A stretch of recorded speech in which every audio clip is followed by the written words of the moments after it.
So I've been asked how would I define the Spanish Laura and the American Laura in just one word. That's a hard one. I thought about that off screen for a while because I wasn't immediately sure how to answer that.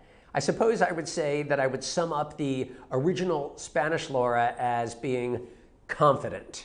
When I watched the original, I was just so charmed by the easy confidence that she brings to the screen in every scene of every episode. Just an easy, cool demeanor that always tells the audience that everything is going to be okay. And even though a witness or a suspect might not realize who they're dealing with, we, the audience, know who we're dealing with, and we are confident because the original Laura is so confident.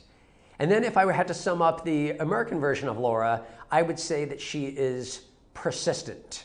The slight difference, I suppose, between the American Laura that I've put on the page and the Spanish Laura is that I have probably made the Spanish Laura a little bit more harried, a little bit more frenetic, a little bit more frazzled, a little bit more beaten down by the chaos of the everyday life of the working mother. Just trying to make her feel as relatable as possible to the harried, frantic, frazzled working parent of American society. And I'm sure that there are probably Spanish working parents watching this and saying, what are you talking about? You think that we're any less frazzled or frantic than our American counterparts? Perhaps you're not. But I've probably bent over backwards to make the American Laura feel very relatable. And so as a result, while the Laura of the American version, I'm sure, feels confident, ultimately I would say she is defined by her persistence. That is that she may be exhausted, she may be overwhelmed, she may be living a life of utter chaos, but in her home life and in her work life, she just finds a way to keep moving forward. And that's thanks to her persistence.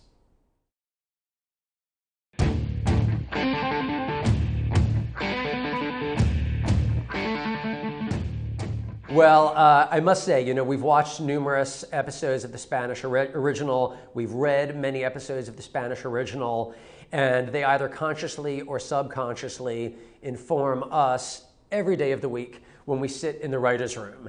If we had some ideas that we wanted to send back to the Spanish show, and forgive me because, of the dozens of episodes that exist in the Spanish version, I don't have them all committed to heart. So I may be pitching back at you things that have shown up on the screen in Spain. But let's just see, when I think about some of my favorite episodes that we've been working on right now in America, there is one really fun episode when Laura puts herself out in the online dating world and ends up in the most glamorous bar in New York City, where she has to kind of weed her way through bachelor after bachelor after bachelor who is just trying to date Laura in earnest, while she is just trying to smile her way through and, in fact, look for the bad guy.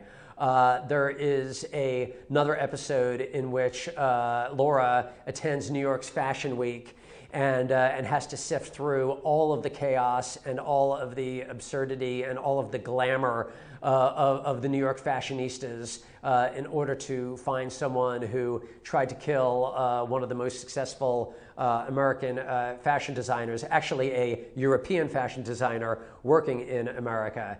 And then I should also mention that as we sit here conducting this interview in New York City, Debra Messing as Laura is sitting at a strip club for women where a bunch of incredibly sexy, scantily clad male strippers are parading themselves in front of Laura while she tries to enjoy herself to the extent that she can while trying to figure out which one of these guys may have just committed a terribly brutal crime. That's a teaser for an upcoming American episode, and something that I would encourage the Spanish Laura to engage in at some point if she hasn't already.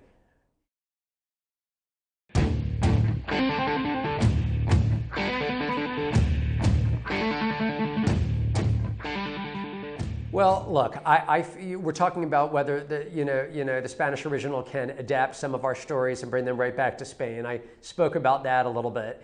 And I would just say that I feel very lucky to have a wonderful batch of underlying material to be able to peruse through each week when we talk about what should Laura's next adventure be.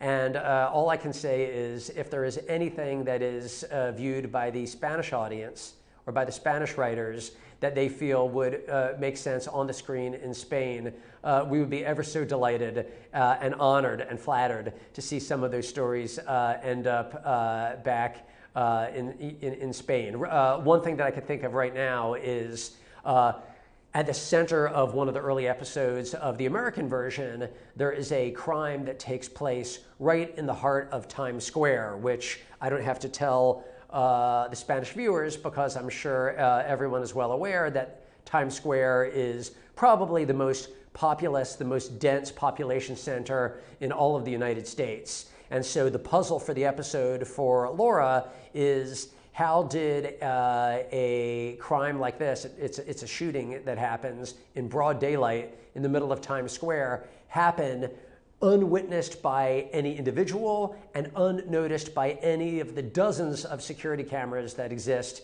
in the heart of Times Square. And I think that's a really cool story that our writers came up with, and I would encourage the Spanish writers to perhaps play a version of that story in the most dense population center of perhaps Madrid, if they haven't done so already. And forgive me if you already have, because you've come up with so many wonderful stories. I wouldn't be surprised if you're already ahead of us on this story as well.